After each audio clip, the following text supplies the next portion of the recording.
இறைவன் வழியில் வாழ்வது எப்படி? எந்த ஒரு மனிதரும் நமக்கு எந்த விதமான அறிவுரை கூறினாலும் நம் மனது அதை ஏற்கவில்லை என்றால் அதை செய்யக்கூடாது. அவர்கள் சொல்லிய வார்த்தை நம் உள்ளுணர்வுக்கு சரி என்றும் நேர்மை என்றும் உண்மை என்றும் ஏற்றுக்கொண்டால் மட்டுமே அதை நாம் செய்ய வேண்டும். இதுவே இறை வழியாகும்.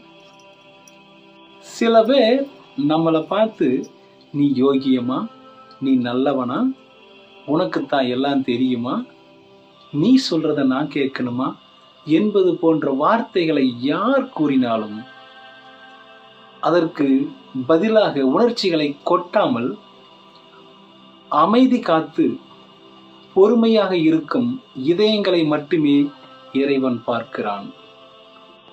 இந்த நல்ல செயலை நான் என் இறைவனுக்காக செய்கிறேன் என்று நம்பிக்கை கொள்ள வேண்டும்.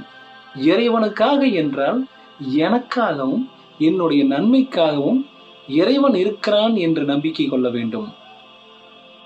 என் இறைவன் எனக்கு நன்மை அளித்தால் மட்டுமே என் மனம் தூய்மையாகிறது, அமைதியாகிறது, நிம்மதி அடைகிறது. இந்த அமைதியே என் வாழ்நாளின் பேரானந்தம்.